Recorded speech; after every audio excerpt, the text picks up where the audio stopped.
Founder to Founder, com Márcio Kogut.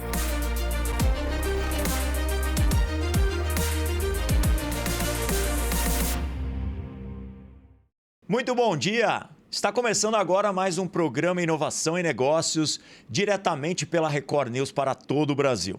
Eu sou o Márcio Kogut e este é o quadro Founder to Founder. E hoje eu recebo um verdadeiro veterano do setor de pagamentos e fintech. Ele tem mais de 25 anos de estrada, ajudou a construir as primeiras carteiras digitais do país e lidera uma plataforma que é sinônimo de escala e confiança.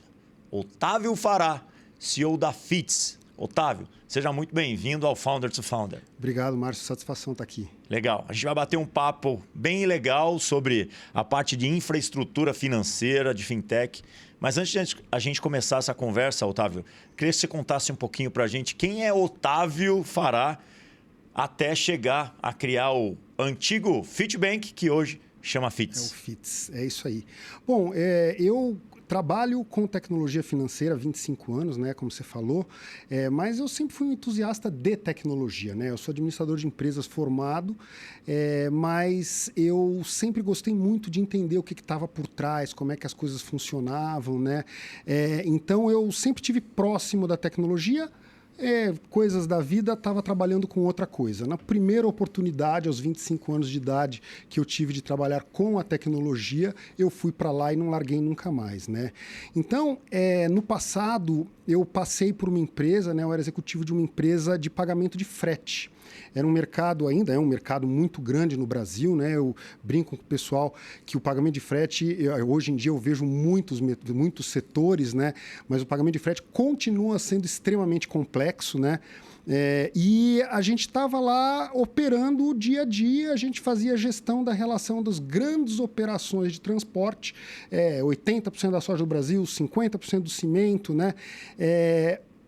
No relacionamento com o caminhoneiro, né? Com o freteiro, o fretista que tinha que pegar e receber o pagamento para poder fazer a viagem, depois todo o acerto de contas e etc. E isso me trouxe uma bagagem muito legal, né? Porque a gente estava, de um lado, próximo ao quem demandava, que era grande empresas, tradings de soja e etc e tal, e ao caminhoneiro, tempos de 2002, né, que não tinha nem o telefone celular você conseguia, porque o roaming custava caro, né? Então eles desligavam, então você não tinha como conversar com eles. E aí eu tive a oportunidade de acompanhar toda essa evolução da tecnologia aí, olhando para o mercado de pagamentos, e quando a gente fez uma saída da empresa em 2012, eu achei que o melhor caminho era justamente a gente poder começar uma nova plataforma com as novas tecnologias, né? Nativa em nuvem, mobile first, API first, aquela coisa toda, com todo o conhecimento que a gente já tinha acumulado no passado, para ser o prestador de serviço que eu gostaria de ter na outra empresa. Né? Então, eu acho que foi muito bacana. O Fitbank, ele nasceu, o Fitz, eu não posso esquecer que nós mudamos de nome, mas o Fitz, ele nasceu com o objetivo de ser um one-stop shop para todo o mercado de pagamentos, né? E hoje, com 10 anos de vida, a gente tem absolutamente todos os meios de pagamento plugados na nossa plataforma, com tecnologia proprietária, desenvolvida dentro de casa, com as melhores tecnologias, nativa em nuvem, e a gente hoje está muito satisfeito, a gente consegue atender grandes empresas e grandes operações com escala muito grande. Legal. Bom, então você está contando que a tua história, além de ter iniciado no mercado, você era executivo, depois você foi para o mercado de pagamentos nesse segmento de frete, eu lembro muito bem, né, que era uma dor muito grande desse segmento. Os caminhoneiros paravam no posto de gasolina ali para tentar até pegar um frete, porque ele ia para frente, vinha para São Paulo e tinha que voltar para Curitiba para não voltar com o caminhão vazio e tal. E existia a dor do cara receber e conseguir trabalhar com uma parte de pagamento. Mas na época, que você falou, né? Era roaming, não tinha mobile, não tinha smartphone, era SMS. As transportadoras pagavam em cheque. Pagavam em cheque, era um negócio bem, bem complexo. Aí de lá para cá, você falou que você resolveu criar alguma coisa para resolver essa dor que não ficou só nesse segmento, né? Hoje vocês atuam em vários outros segmentos.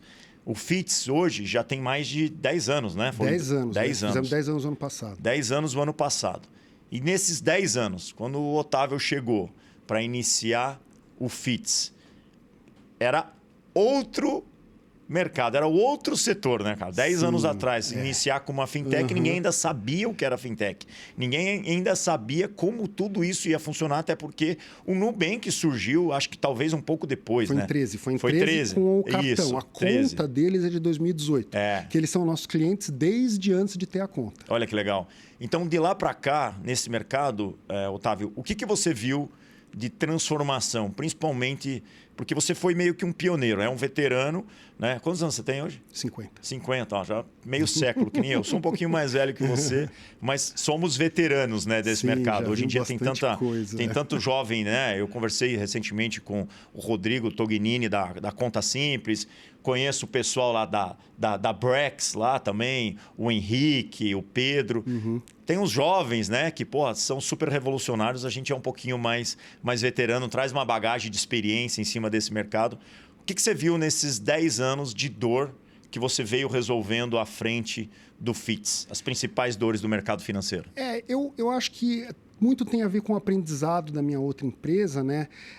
Porque nós, num determinado momento, passamos a transitar o dinheiro das transportadoras pagando os caminhoneiros, né? E a gente que era uma carteira, como se fosse uma carteira digital para os caminhoneiros. Exatamente, né? E a gente, na verdade, estava resolvendo o problema do mês que vem, né? Porque nasceu uma regulamentação de pagamento para os caminhoneiros, né? E essa regulamentação, ela obrigava fundamentalmente duas coisas relevantes ali. A primeira delas é que a gente garantisse o pagamento ao caminhoneiro, né? Isso era uma coisa extremamente desafiadora no setor de transporte, ainda é, né? E a outra coisa é que a gente desse uma rede open loop, né? Um cartão embandeirado. Isso daí aconteceu nos anos 2010, que era naquela época que as adquirentes e as operadoras de cartão não podiam mais estar vinculadas umas às outras, né? E a gente tinha a nossa operadora de cartão, vamos dizer assim, que é o close loop no jargão do mercado, né? E a gente falou, putz, eu não quero perder a minha rede. Que a minha rede, além, né, a gente uma rede de posto de combustível credenciada, e a gente falava, ela é um baita de um diferencial, né, para a gente no mercado, porque ela não era exclusivamente transacional, ela fazia serviços logísticos ali também. E aí a gente falou, eu não quero perder a minha rede, mas ao mesmo tempo eu quero trazer todo o potencial de negócio de trazer uma bandeira de cartão, né, de poder operar essa vida financeira do caminhoneiro e etc e tal. E aí a gente estava lá, já sei, vou fazer uma conta, né? E a gente começou literalmente desse jeito, né? Então a gente montou talvez a primeira carteira digital do Brasil, a gente nunca vai saber quem foi o primeiro, mas nós somos um deles e um dia a gente estava na Mastercard quando eles falaram, isso daí é uma carteira digital. Né? Eu lembro até hoje que estava com o sócio da empresa, um olhou para o outro e falou, pô, legal o nome disso daqui, né? Carteira digital. Então, e a gente nem sabia, mas a gente estava montando justamente para a gente gerir esse fluxo financeiro que estava passando na mão do caminhoneiro e dar serviços focados, né? Especialistas no setor de transporte, como a gente falou, é extremamente complexo aí no ponto de vista de gestão de pagamento, né? E aí o que aconteceu? A gente passou a transitar, então até a lei de 2013, né, a 12865, que é a regulamenta as IPs, a gente teve no Banco Central, a gente foi lá mostrar o nosso case, porque o que aconteceu? Com o advento da tecnologia, empresas que não eram financeiras, eram de tecnologia, começaram a gerir fluxos muito grandes, a gente geria fluxos bilionários ali na nossa operação. Então o Banco Central falou, eu preciso regular esse mercado. O Banco Central que sempre foi pró-negócio, né? A gente tem muita sorte aqui no Brasil de ter o Banco Central que ajuda a inovação tecnológica, né? Então ele foi lá e ele começou a trabalhar para criar um arcabouço como chama? Jurídico para que a gente pudesse operar, né? Do ponto de vista de estrutura, a gente se plugava a bancos. Né? Então, a gente tinha muita operação. Você imaginar que o caminhoneiro autônomo, que era com quem a gente trabalhava, era um cara que era desbancarizado, né? Vamos lembrar do Brasil de pré-Nubank, né? É o quê? Era um Brasil de 65% da população desbancarizada, né? Então, era um caminhoneiro que girava bastante dinheiro, né? Quer dizer, ele girava dinheiro como uma pequena empresa, um caminhão rodando na estrada, é como se fosse uma pequena empresa, né? E, ao mesmo tempo, ele não era atingido pelos prestadores. Então, eu não conseguia financiar um caminhão para ele, não conseguia financiar a carreta, não conseguia... Ele tinha que trocar de pneu, ele não tinha dinheiro para tocar o pneu e não conseguia fazer esse financiamento. Então, quando a gente passou a tocar o dinheiro do caminhoneiro, a gente passou a ter um monte de possibilidades. Eu era o cara das parcerias lá, inclusive, né? E aí, o que a gente via? Que tinha muita coisa legal, mas que a gente dependeria de uma infraestrutura bancária que não estava à altura da demanda que este mercado que estava nascendo precisava. E que não estava nem olhando para esse mercado também. Exatamente. Né? Então, eles estavam num estágio de tecnologia que a gente ia lá e acabava tendo reuniões frustrantes, né? Porque você via que o pessoal estava a fim de fazer e etc., mas ali a essência do negócio, né? Ele não conseguia resolver. E tem uma coisa que é até engraçado, que era o seguinte... A gente antigamente tinha parceria com um banco pequeno, né? E aí eu ia lá na reunião e eu ouvia, mas você tem que entender que ele é pequeno, ele não consegue investir tanto em tecnologia. Aí, quando a gente foi vendido, né? Aí eu fui fazer reunião com o banco grande. E aí a gente foi fazer reunião com o banco grande. Assim, você tem que entender que ele é muito grande, então é difícil mexer. Aí eu falei, pô... O pequeno não consegue investir em tecnologia, e o grande não se mexe. Exato, né? E aí eu estava fazendo um movimento de carreira, né? E eu falei, pô, eu já aprendi aqui, lá na outra empresa a gente fez 2 versões, né? Quer dizer, a gente saiu com a primeira, depois a gente entendeu muita coisa que a gente poderia fazer, saiu com a segunda, mas a segunda, ela também era o que dava para ter. E o sonho do FITS, qual que era? Era de montar aquela estrutura de infraestrutura de pagamentos, gabarito, bonitinha, plugada ao Banco Central, com totalmente tecnologia proprietária, escrita do zero, dentro de casa, com o nosso conhecimento. E a gente fala que a gente tem 10 anos porque quando é que é empresa? Quando é que virou empresa, né? Virou empresa no dia que eu me associei ao CTO da empresa, que também fundou a empresa junto comigo. Enquanto era só eu, era só uma ideia, né? E a partir do momento que eu encontrei o CTO para ser meu sócio, que foi o primeiro cara que eu procurei, que eu já conhecia ele há bastante tempo do mercado, que é o Renner, a gente começou. Né? E literalmente do zero, 1 ano trancado no laboratório, né? Ou na sala de desenvolvimento, rabiscando na lousa, né? Fazendo, vai funcionar assim, vai fazer assado. E uma coisa que eu acho muito bacana é o seguinte, que se você for olhar, a maioria dos nossos diferenciais de mercado foram construídos naquela época, porque foi bem o alicerce da empresa, né? Foi a parte estrutural do negócio que a gente criou de uma forma bacana, a gente mudou a estrutura de um sistema de pagamentos, né? Ou de um sistema de contas, né? E aí, a partir daí, hoje, a gente consegue se valer e alavancar uma série de serviços para o mercado, muitas dessas coisas estruturadas naquela época. As maiores inovações no mercado financeiro surgiram nessa época, de 2013 a 2020, né? 2023. Hoje, obviamente, que aí um vem atrás do outro, copia o outro. E aí o Banco Central, concordo com você quando você fala que o Banco Central sempre foi pró-negócio e pró-business, né? Pró-competição aqui no Brasil, porque bacana. Ele facilitou um pouco que muitas fintechs viessem com inovação e tecnologia, até para tirar o monopólio dos grandes bancos e tal. E hoje a gente está enfrentando alguns problemas que nós vamos tocar um pouco nesse assunto um pouquinho mais na frente. Mas 2016 surgiu o Fitbank, que vocês mudaram agora, se reestruturaram, fizeram um rebranding para Fits. E hoje vocês atendem quais segmentos de mercado? Vocês atendem hoje qual que é o core business do Fitbank, além de pagamento, do Fits, além de pagamento? Qual é o principal core business e segmentos que vocês atendem hoje? A gente costuma dizer que a gente tem uma lógica ali dentro da empresa que é a ferramenta, o produto e o mercado, né? Então, você precisa ter a ferramenta para poder montar o produto para atacar um determinado mercado. Hoje, a gente tem uma ferramenta completa. A gente atende todos os meios de pagamento brasileiros, todos com tecnologia proprietária, como eu já falei, inclusive a adquirência, que a gente lançou agora em fevereiro, era o último que faltava. né? E uma das últimas que vocês devem ter conseguido, né? Não, e assim, ó, a ideia era já essa, só vamos entrar quando a gente estiver forte, porque o negócio é coisa grande. Adquirente não é fácil ter. A subadquirente já está difícil, tem um monte quebrando. Exato. A adquirência já é um pouco mais complexo. Projetinho de 2 anos aí, desenvolvendo muita coisa, mas super legal. A gente já está embarcando os primeiros clientes para dentro da plataforma, né? Mas aí o que aconteceu? Essas são as ferramentas, que são um hall completo. Né? Depois disso, a gente tem o quê? Os nossos produtos, que é o quê? A forma como a gente agrupa eles para atingir um determinado mercado. E quais são esses mercados? A gente tem o primeiro, o mercado que a gente chama do Massive Payments. Né?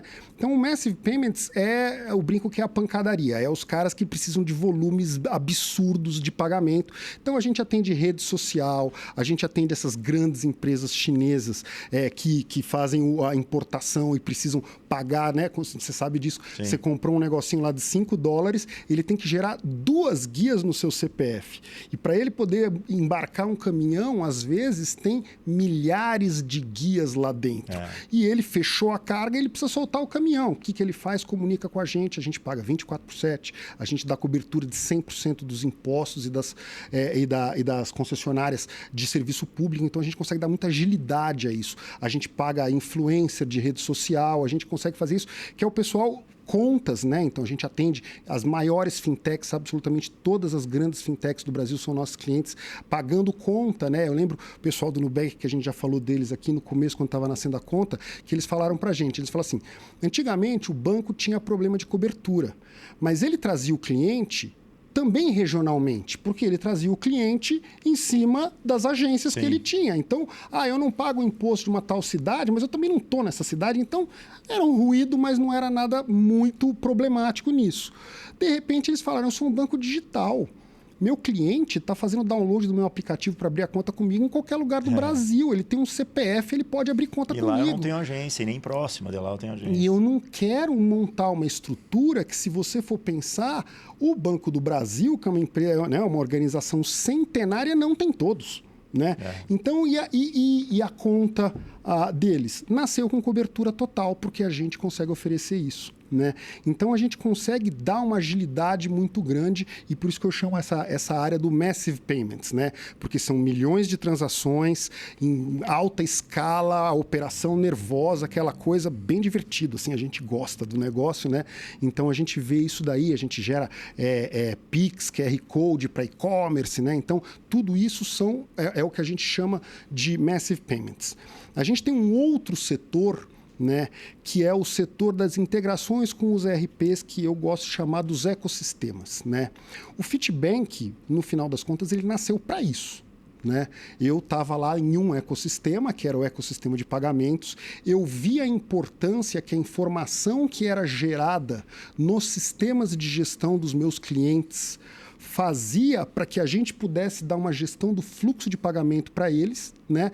E eu falei, eu vou montar uma empresa de infraestrutura, eu tenho que fazer uma infraestrutura para todo mundo. E do transporte, né? Eu tive a oportunidade de viajar o Brasil inteiro, conheço todos os lugares inimagináveis aí, mas demorou os seus bons uns 12 anos aí, viajando e batendo perna por aí. Ninguém conhece o business do cliente melhor do que o próprio ERP. Né? E o ERP, ele consegue ter uma visão sistêmica, porque como ele vê muitas empresas do mesmo setor, às vezes ele conhece coisas, né, que nem as próprias empresas individualmente conseguem conhecer por uma questão de know-how. Então, a nossa ideia foi o quê? Foi plugar a nossa plataforma para entregar esse ecossistema para os ERPs, né?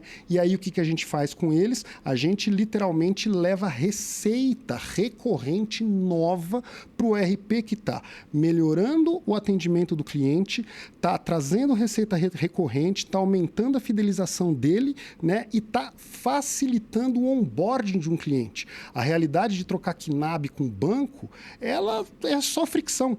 Ela só dá trabalho, custa dinheiro, né? Aí tem até o cara que pode ganhar o dinheiro ali no horário dele, né? Ah, eu vendi tantas horas pro cara ali e tal, mas ele não melhora a plataforma dele na hora que ele está fazendo isso. A partir do momento que ele cria um plug com a gente, e a gente tem centenas de milhares de contas abertas, 100% PJ aberto, 100% na API, o que ele faz? Ele vai lá e ele passa a trazer um cliente, ele consegue fazer o onboarding desse cliente e o cliente está absolutamente liberado de acessar o ambiente bancário dele. Ele não tem eu estou no meu RP, estou no banco. O que ele tem eu estou operando a minha vida no meu RP, meu dinheiro está aqui, na hora que eu vou rodar uma cobrança, eu escolho como é que eu quero fazer a cobrança, na hora que cai o pagamento eu já recebo a baixa da nota fiscal e etc. E a gente está numa agenda muito bacana, super legal. As maiores operações e cases do mercado estão com a gente, né? E a gente está numa agenda muito bacana disso daí, porque eu acho que essa é a próxima disrupção do mercado financeiro, né? Acho que o mercado de pessoas físicas ele já está dominado, o Nubank é o principal, mas tem vários outros players que inclusive são clientes nossos, né? Você vê aí o C6, você vê o Inter, você vê o Agibank, né? Que são bastante relevantes nisso daí. Mas, por outro lado, o mercado de pessoa jurídica ele ainda, na sua maioria, está sendo atendido por uma estrutura tecnológica que eu considero que já ficou para trás, né? E a gente está levando essa nova tecnologia para facilitar o dono do empresário, para ele poder gerir melhor a vida dele, ter mais controle, poder agilizar a relação financeira e ter mais controle sobre a empresa dele, né, no final. Legal, cara. E nesse ponto que você está tocando, a gente entende que desses últimos 10 anos, vamos lá, o Fitz fez 10 anos, a gente vem passando por uma revolução gigante, né, no mercado de fintechs. Né? O Banco Central abriu, deu mais flexibilidade, aí surgiram as IPs, surgiram as subadquirentes, aí as adquirentes, aí as empresas os BAs da vida, né? Então as SCDs, as SCMs, as CEPs, várias nomenclaturas que são níveis diferentes de fintechs, né? De empresas financeiras. Perfeito. Hoje, o Fitch está enquadrada como? Você comentou que vocês acabaram de pegar a licença como adquirência. Né? Isso. Adquirente de pagamento. Você Perfeito. tem que ter uma estrutura robusta, você tem que ter um compliance grande, você tem que ter um capital, né, grande.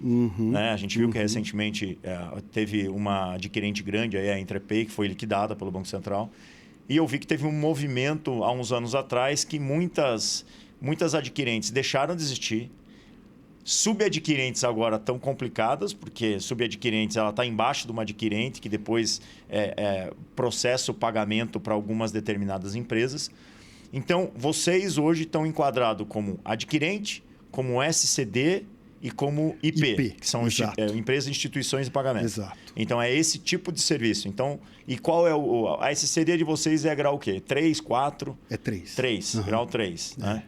Que para as pessoas que não conhecem um pouco esse mercado de fintech, ele é bem complexo, né? Não, o Banco Central cria cada norma, regulação para determinado nível de empresa financeira. Perfeito. Né? Até para fazer determinadas exigências para essas empresas. A gente está vivendo um movimento agora de reestruturação nesse mercado. Muitas estão quebrando, muitas estão sendo liquidadas, muitas estão saindo. E eu vi na história da Fitz que vocês despertaram interesse de grandes investidores globais, grandes bancos. Primeiramente, lá atrás, se eu não me engano, em 2020, foi o JP Morgan. Que está até hoje no cap table. Está com a gente, é um excelente sócio e um excelente cliente, né? Porque a gente tem operações muito interessantes com eles aí. Porque no fundo, para você fazer a parte de conta global, e até agora, imagino que vocês devem estar, eu dei uma olhada no perfil, vocês devem estar fazendo FX e PIX internacional, você tem que ter um parceiro global. Para você atender uma empresa na China de pagamento, você tem que ter um parceiro global. Né? Eu tenho um case interessante nisso daí, falando exatamente disso que você falou, Márcio, que é o seguinte, a gente tem uma operação com uma grande rede social chinesa, né? E o que eles fazem? Né?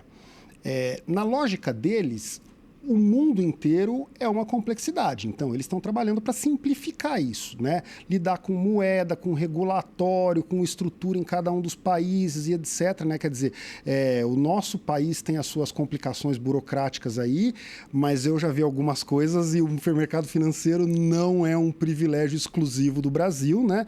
Então, essas empresas elas sempre estão buscando simplicidade e é justamente essa proposta de valor que o JP Morgan oferece para eles, né? Que é você estar comigo e eu te atendo no mundo inteiro, né? E aí o que acontece que eu acho super legal? Essa operação, a gente tem uma conta no JP Morgan que nós monitoramos, mas é uma conta nossa em Singapura, né? E o cliente chinês, ele manda dólares para essa conta em Singapura, a gente dá o saldo online para ele aqui no Brasil, para ele poder pagar todos os influencers lá. São 16 milhões de pagamentos por mês que eles fazem, né? Então é um volume muito grande.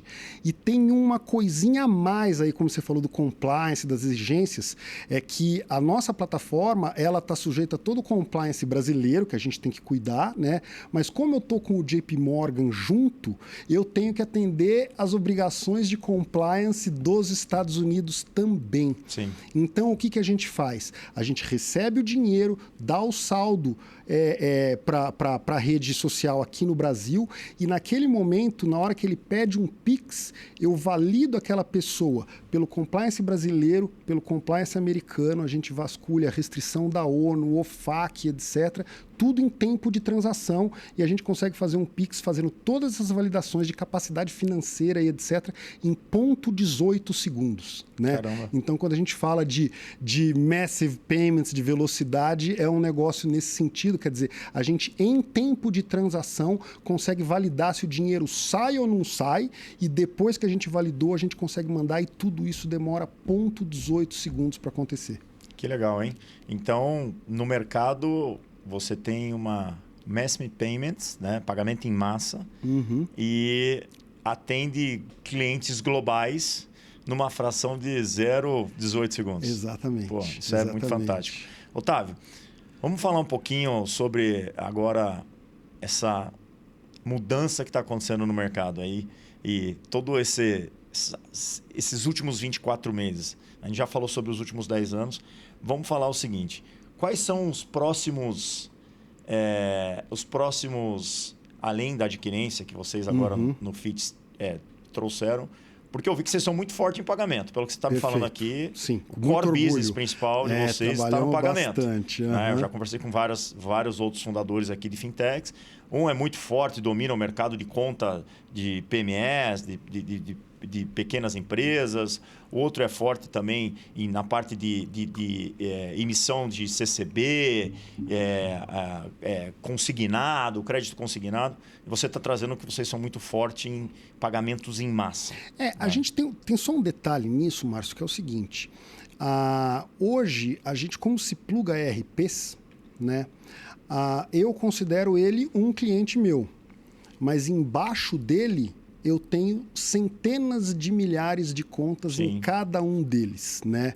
Elas, na sua maioria, são empresas pequenas, né? Então, a gente trabalha... Eu plugo no ERP e embaixo dele eu tenho lá 120, o outro tem 180, o outro tem 200 mil contas, né? E esses ERPs, eles também são massive. Por quê? Porque são 200 mil ao mesmo tempo acontecendo, né? Mas ele tem essa característica do ecossistema, que ele consegue dar uma experiência para o cliente dele que, se você tratar o mundo como uma massa, você nunca vai conseguir dar. Então, o nosso serviço chega lá na ponta de uma maneira que ele fica customizado, inclusive para uma empresa de menor porte. E não seria viável você fazer um negócio desse com conciliação de arquivo. Então, vocês são muito eficientes nessa integração com os RPs, né? Vocês fazem praticamente uma conciliação instantânea, isso mesmo. 24/7, porque você está falando de um modelo de pagamento em massa, milhões de transações, né? Milhões de clientes. Como que você ia fazer isso com transferência de arquivo KNAB, remessa, retorno? Atualiza só daqui a 2 horas. Não dá, né? Isso ia ficar inviável. Então, o diferencial de vocês mesmo, para sair um pouquinho desse gargalo de não conseguir escalar um pagamento em massa, foi colocar toda a infraestrutura da FITS integrada nos principais RPs desses players. Perfeito, exatamente. Legal. Então, a gente tem aí essa visão e o momento que vocês estão. Agora, conta para mim, a gente está vivendo um momento de inteligência artificial há muito tempo, né? Teve muita febre, a gente teve aí, esses últimos tempos, aí, muitas startups, muitas empresas de tecnologia de inteligência artificial. Eu, quando criei o Maico em 2017, não existia ChatGPT, não existia Gemini. Eu tive que criar meio que uma inteligência artificial proprietária usando um machine learning do Google lá, que era o Dialogflow, e treinar aquele machine learning para perguntas e respostas para conseguir condicionar o cara a entender o que era o produto consórcio e comprar uma cota em menos de 3 minutos. Hoje é muito mais fácil, né? Até a parte de desenvolvimento é muito mais fácil nesses últimos 4, 5 anos do que era antigamente. Né? Você demorava para fazer um app, demorava para fazer um RP, até uma integração por API, até uma validação de algum processo, demorava dias com muitos programadores. Hoje, a gente tem várias plataformas aí de vibe code que você consegue agilizar o processo de desenvolvimento. Lá dentro do FITS, o que vocês estão implementando e o que vocês estão conseguindo agilizar nesse processo de infraestrutura tecnológica de pagamento e fintechs com inteligência artificial? O que vocês estão implementando lá para isso? Eu acho que esse caso que a gente começou a construir, né? A gente está, como te falei, entusiasta pela tecnologia, né? Então, como acompanhar, né? A gente acompanha há bastante tempo, como você mesmo falou, eu tinha uma época que o pessoal falava, não, porque a inteligência artificial, cara, não existe esse negócio ainda. O dia que existir, eu vou mudar, né? Aí depois eu passei um tempo falando, lembra que eu falava que não existia? Pois é, agora existe, né? E isso foi no final de 24 para 25, quando a gente começou a falar, pô, eu consigo colocar e fazer uma implementação efetiva com finalidades comerciais dentro de uma empresa que mexe com dinheiro, né? A gente não pode brincar aí que você não pode errar. Não tem essa chance de errar, você não tem, né? Então, a gente, quando a gente começou a analisar isso, o que a gente fez? Acho que a primeira coisa é os melhores, sempre, né? Então, a gente juntou um núcleo de estudo ali para começar a ver o que seria isso, né? A gente implementar essas soluções dentro da nossa esteira de desenvolvimento. E na hora que a gente fez esse trabalho, né, uma coisa que é importante é o seguinte, o nosso sistema é desenvolvido com inteligência artificial. Mas o nosso sistema continua sendo um banco de dados relacional, SQL, porque a gente, né, aquela história de alucinar, aquela história de que ele pode dar uma resposta diferente para a mesma pergunta, a gente não tem essa chance dentro de uma estrutura dessa. Então, a gente, sabendo disso, a gente falou, como é que eu posso agilizar o meu processo de desenvolvimento? Né? E aí foi muito legal, cara, porque foi o seguinte, a gente juntou lá um pessoalzinho em janeiro do ano passado, falando, vamos montar uma metodologia e vamos fazer. Juntamos os melhores caras do time ali, começamos a montar, desenvolver uma tecnologia. Aí a gente pegou o melhor time que a gente tinha e implementou.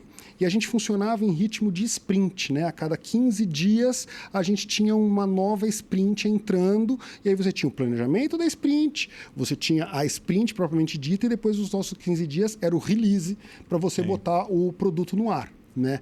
E aí a gente falou, cara, vamos botar vamos ver o que acontece e vamos deixar uma sprint parada. Né? Parada não vamos colocar gente nova, vamos ficar assistindo, né? Botamos, deu tudo certo, chegou na próxima, vamos colocar de novo. Ah, beleza, vamos quantos? 3. Então, beleza, botamos mais 3 times. Esperamos mais. Aí a próxima, 30 times. E aí, quando deu os 30 times, a gente olhou, a gente ia perto, tinha uns 90 e poucos times, a gente olhou e a gente falou, cara, eu não vou esperar mais uma sprint inteira para fazer isso, né? O negócio está rodando, que é uma maravilha, é muito melhor do que o outro. Então, vamos girar mais 30, porque você tem que ter responsabilidade, né? Você não pode perder o controle do que está acontecendo. Mas, ao mesmo tempo, a gente, em 1º de junho, a gente começou a primeira sprint 100% IA da empresa. E quando a gente começou, o nosso planejamento ia até dezembro. Né? Então você fala, nossa, cara, a gente que trabalha com tecnologia, né, normalmente atrasa, né? A gente sempre quer as coisas antes, né? E quando a gente implementou essa metodologia, a gente acelerou e hoje em dia a gente tem muito mais fluidez, a gente tem muito mais capacidade, o sistema tem muito menos erro. A gente em abril, porque agora já tivemos vários, mas a gente teve o primeiro item, né, que a gente criou ali, né, o story que a gente chama, né, que passou direto no teste. Nunca, em 10 anos de empresa, um negócio desse tinha acontecido. O primeiro ano era o meu sócio CTO sênior, que manja pra caramba, e ele nem tinha expectativa de passar reto. Né? Ele falava, não, você vai lá, vai pro debug e arruma, né? Não tem problema. Passou reto. Por quê? Porque justamente era um prompt bem feito e uma máquina que desenvolveu esse negócio. Né?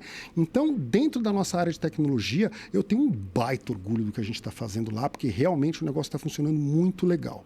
Tem uma outra área, que é a área de riscos. Né? Então, o que acontece? O nosso sistema ele tem uma vantagem, porque ele não é um sistema em batch, ele não precisa de atualização, ele não tem assimetria de conhecimento por dentro dele, né? De informação por dentro dele ali. E aí, o que acontece? A gente consegue criar modelos aonde a inteligência artificial monitora o comportamento daquela carteira. Então, ela protege o nosso cliente na eventualidade de uma anomalia. Né?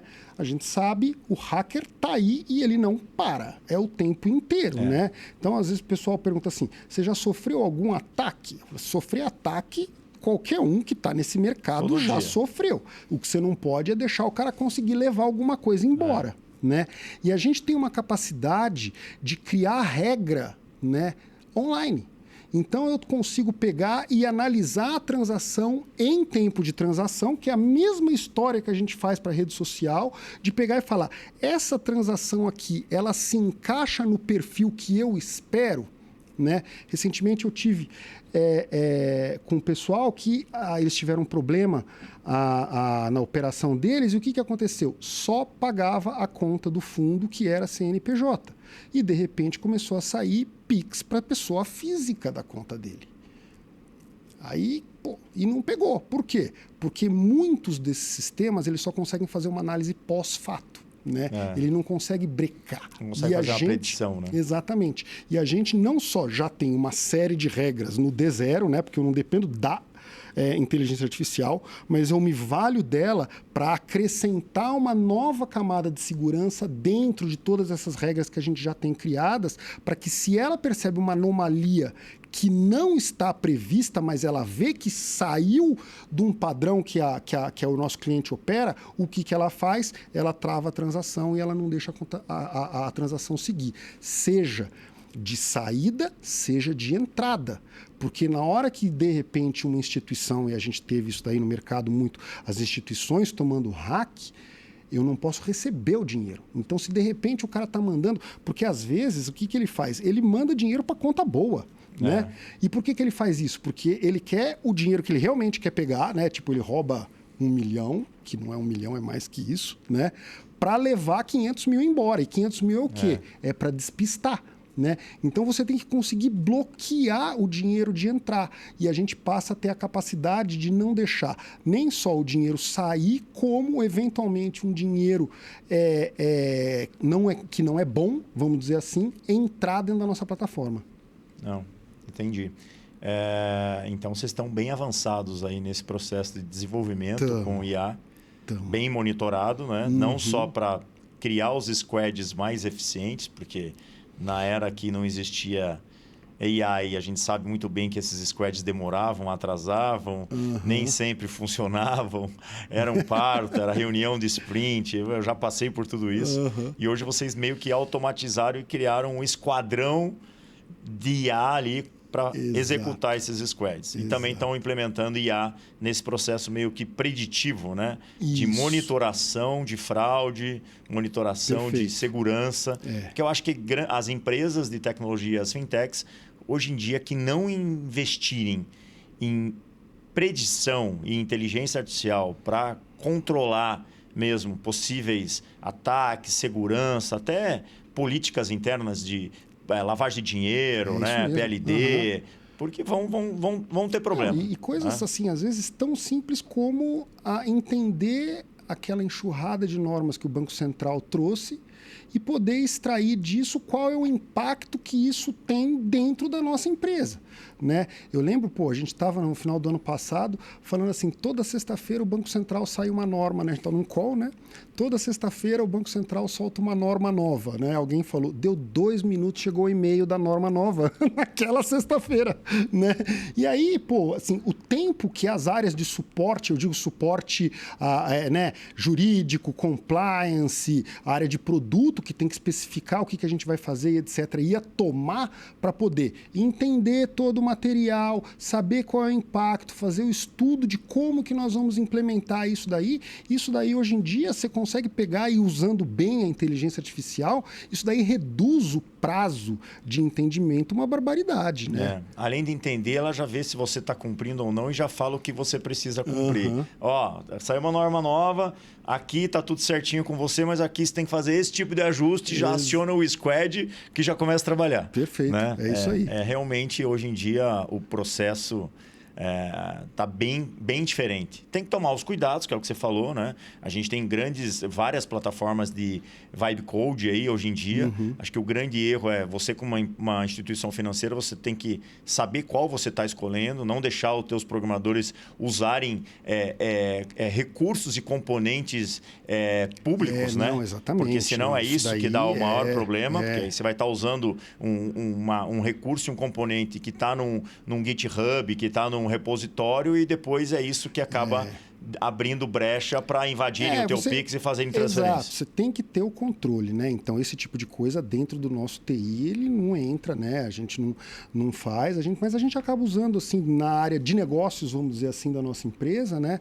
A gente acaba, eu me divirto lá, né? Fazendo os vibe codings e etc. para poder o quê? Para poder extrair insight da operação, para poder entrar numa planilha de Excel e poder criar correlações de como que a gente pode melhorar, para poder criar indicador de clientes, onde está dando problema, o que está funcionando bem. A gente tem isso na nossa área comercial. Então, a nossa área comercial, hoje em dia, ela vai sentar para conversar com o cliente, eles conhecem tudo da vida do cliente, sabem o pitch, a gente analisa todas as conversas, com todas as reuniões, a gente agrupa, a gente sabe o que consegue ter mais efeito, o que tem menos efeito, a gente consegue, inclusive, qualificar as pessoas, quem fala melhor, quem está com gap em determinado assunto, aí a gente vai lá e bota um treinamento para eles. Então, é uma coisa agora que a gente soltou a adquirência, por exemplo, eu tinha que dar um treinamento para o pessoal do comercial, para eles poderem chegar conversando com alto nível com o cliente, né?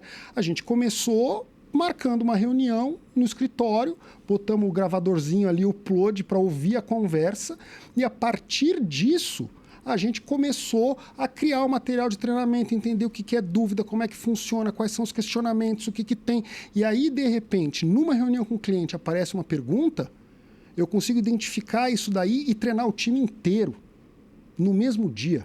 Entendeu? Olha, se o cliente tem essa dúvida, então saibam que a resposta é essa e, eventualmente, pode ser uma coisa que a gente ainda não tem no sistema, né? Isso vai direto para a área de produtos, entendeu? Então, e já entra na nossa esteira de desenvolvimento. Então, você consegue trazer uma visibilidade, um controle muito mais legal, assim. Isso daí tá demais. Eu brinco que a gente cai da cadeira toda semana, né? Uma vez por semana você olha e você fala, meu Deus, olha isso, o que a gente está fazendo, né? É verdade. Falando agora dessa parte regulatória e disso tudo que você comentou, que toda hora sai, né? Toda sexta-feira sai uma nova norma. Agora deu um tempo, viu? Agora nós estamos trabalhando só para entregar, mas deu um tempinho. Mas tem um seguinte, existe a última norma que saiu, né? Tem um monte de fintech aí que está correndo para cumprir ela até 2027. Né? De 2026 agora, final de 2026 até 2027, que é o quê?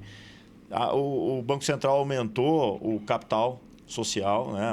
o patrimônio líquido de vários graus de instituições financeiras que vão ter que se adaptar a isso nos próximos 6 meses até final de 2027. Essa mudança que aconteceu no mercado, ela tem um lado bom e tem um lado ruim. O lado ruim é que muitas fintechs vão deixar de existir. né? Porque não vão conseguir cumprir determinadas normas, principalmente desse aporte de capital, né? Porque você sai de um aporte de capital de uma empresa, sei lá, de uma SCM ou uma CEP que tinha um capital milhões, que era né? de 1 milhão para 10, né? É muito difícil uma fintech pequena conseguir ter um dinheiro lá de patrimônio líquido parado, aplicado num tesouro. Sendo que a vida dele é emprestar dinheiro, né? A vida dele é emprestar dinheiro e ele empresta dinheiro muito mais do que isso.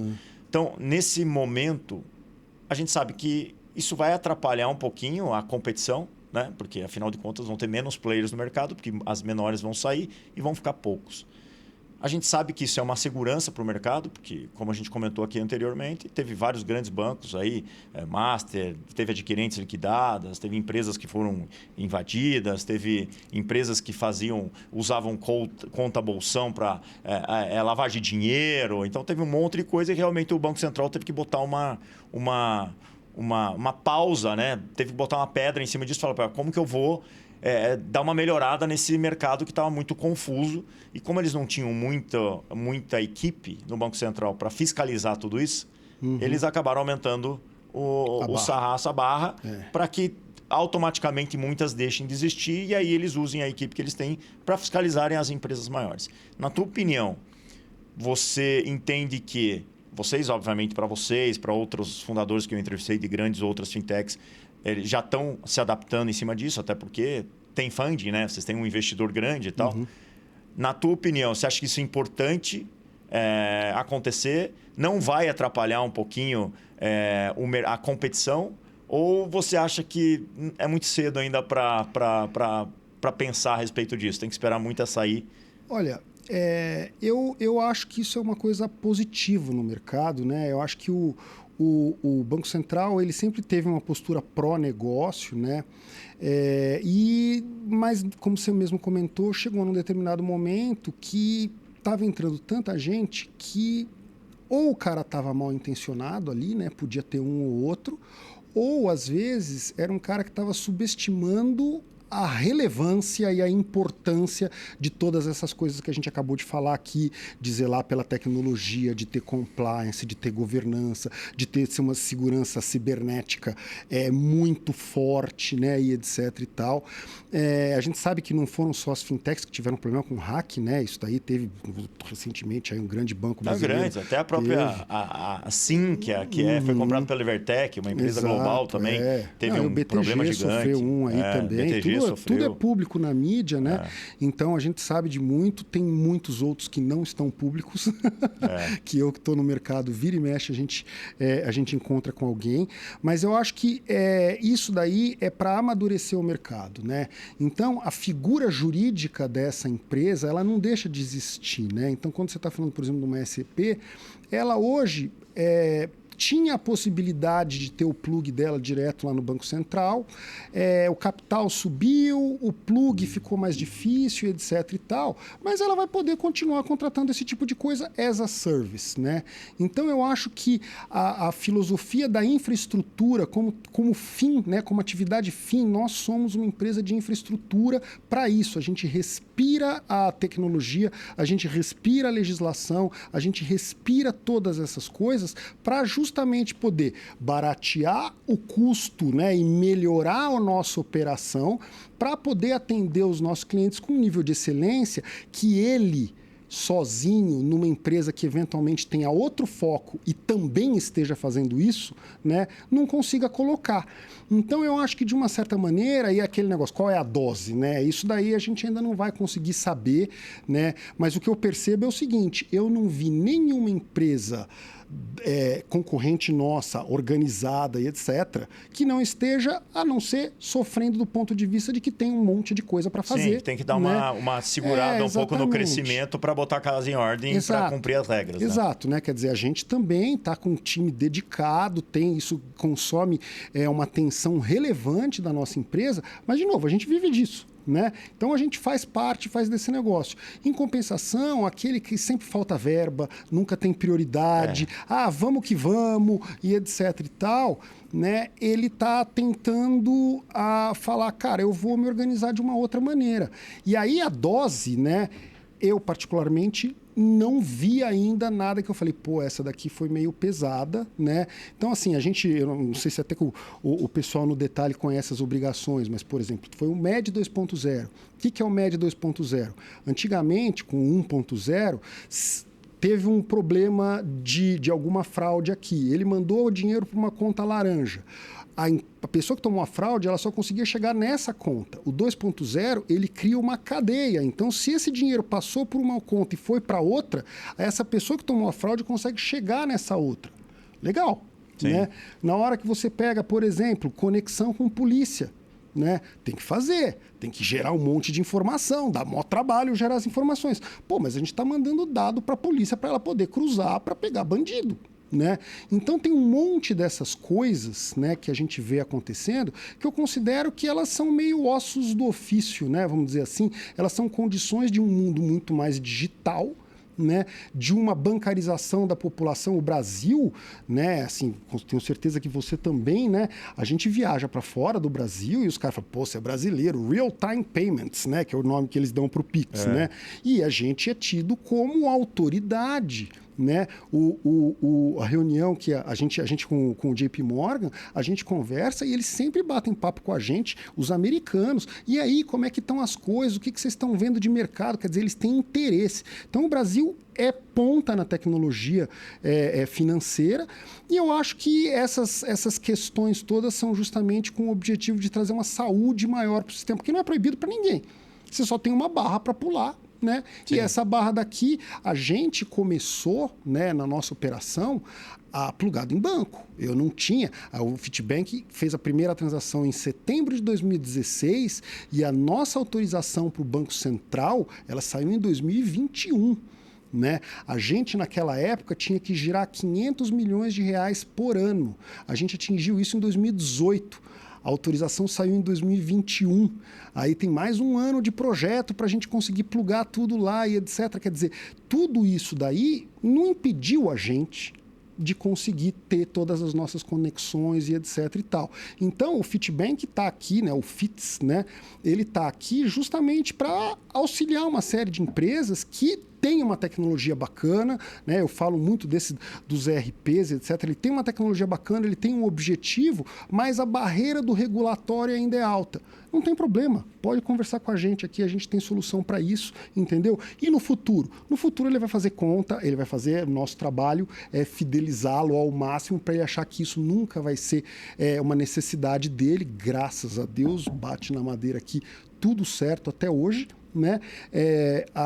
Mas, ao mesmo tempo, se um dia ele achar que ele tem que seguir um outro caminho, ele vai seguir esse caminho e ele vai tocar a vida dele já num porte maior. Né? Então, eu acho que, sistemicamente, isso daí ele dá mais confiabilidade para o grande público, né? Ele não vai correr o risco de acordar de manhã, como foi o caso do próprio adquirente que você falou, do merchant lá, né? Que não vai receber o dinheiro dele no final da venda que ele já fez, porque teve um problema no adquirente. Né? Que na verdade tem uma discussão, porque a adquirente ela é o conexão entre a bandeira e os bancos e as maquininhas, né? Mas, na verdade, a responsabilidade é da bandeira, né? Tá tendo uma discussão aí nesse mercado aí, agora, justamente pela liquidação da adquirente, que quem estava lá operando não recebeu do adquirente, mas a pessoa que foi lá usou um cartão Mastercard, usou um cartão da Visa, e quem vai ter que bancar vai ser a Mastercard e vai ser a Visa. E aí é problema da Mastercard e cobrar adquirente, porque ela tinha que ter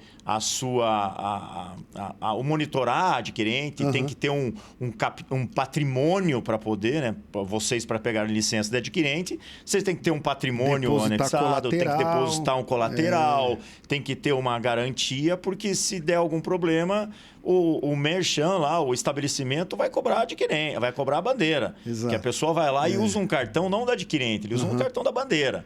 Né? É um cartão emitido pela Mastercard, pela Visa, pela Elo, não é um cartão emitido pelo adquirente. Então isso tem uma discussão e que eu acho que é o correto e que é sério. Né? Eu acho que isso é o que tem que ser feito. Né? Você sabe que é uma novidade. No passado elas não tinham responsabilidade, mas aí juridicamente o negócio foi andando. Eu acho que a bandeira, o Banco Central regula o arranjo. E a bandeira é um arranjo privado, né? Então ela tem as suas regras próprias, aí agora tem essa questão jurídica aí que tá envolvendo tudo isso daí. A gente tem acompanhado, porque todas essas coisas estão acontecendo justo no nosso Go Live, né? Então a gente tá muito próximo das bandeiras, a gente tem um relacionamento ótimo com elas lá.